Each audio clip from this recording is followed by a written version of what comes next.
The Black Panther Party. Script written by and narrated by Jacob Morneau.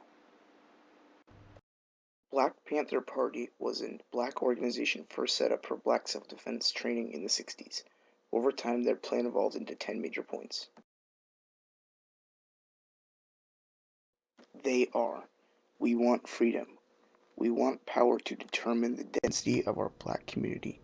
2. We want full employment for our people. 3. We want an end to the robbery by the white man in our black communities. 4. We want decent housing fit for shelter of human beings. 5. We want education for our people that exposes the true nature of this descendant American society. We want education that teaches us our true history and role in present-day society. 6. We want all black men to be exempted from the military service. 7.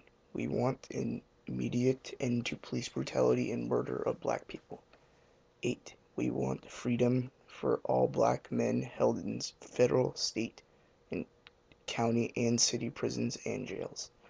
9. We want all black people, when brought to trial, to be tried in a court of jury of their peer group or people of their black communities as defined by the Constitution of the United States. 10. We want land, bread, housing, education, clothing, justice, and peace.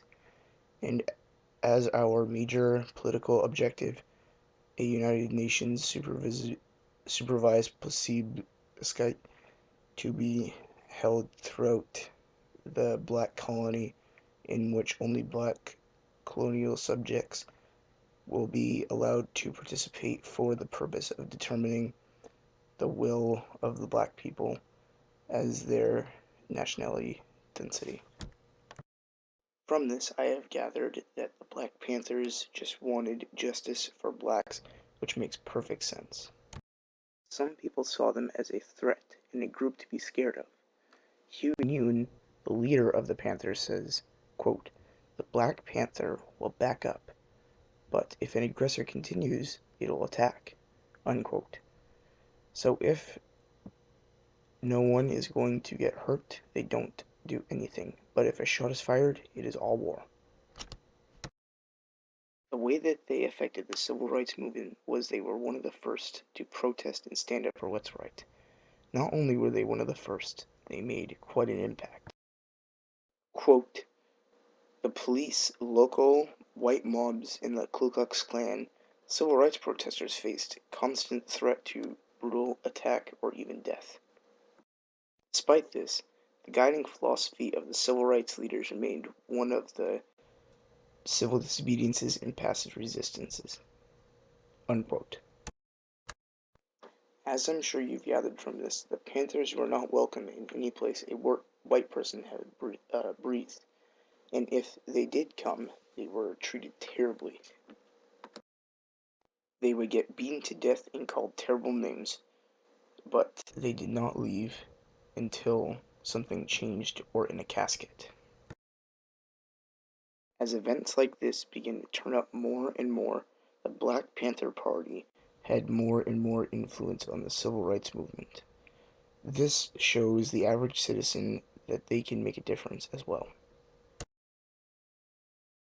A very good example of this is the California Legislature's Second Amendment removal for blacks. Quote, "The Black Panther Party for Self-Defense calls upon the American people in the general and the black people in particular to take careful note of the racist California legislature, which is now considering legislating aimed at keeping black people disarmed and powerless. At the same time, racist police agencies throughout the country are intensifying terror, brutality, murder, and regression of the black people." Unquote. This is Huey Newton speaking to the press about why they were there. As you can tell, they had no intention of hurting anyone unless they needed to defend themselves. Along with the Panthers was a new style of clothing and a way of living for blacks. This included the afro, black pants, leather jacket, sunglasses, and black pants for men. and the afro, skin-tight leather or black sweater, and black pants for women. Something else unique to the Panthers was their way of living. It was strictly a community or sister and brother type of living where you treated everybody like they were family. Another thing that was, and still is, unique to the Panthers is their gender roles are pretty much switched, where the woman carries the gun and the man makes the breakfast. One great example of this was the breakfast program they hosted every day for children. It was the men who prepared, made, served, and cleaned up breakfast. What I have personally gathered from the Black Panther Party was they were a very large group of black males and females that are very fed up with the country that they are a citizen of is treating them like they do. This is what I conceive to be the concealed story of the Black Panther Party. Now, what does this mean for the future of the Black Panther Party? As you can tell, there's quite a bit of difference from the 60s for blacks compared to today. They don't even have half the problems they do now with law, job placement, and the general public like they used to. This is mostly because of the Black Panthers.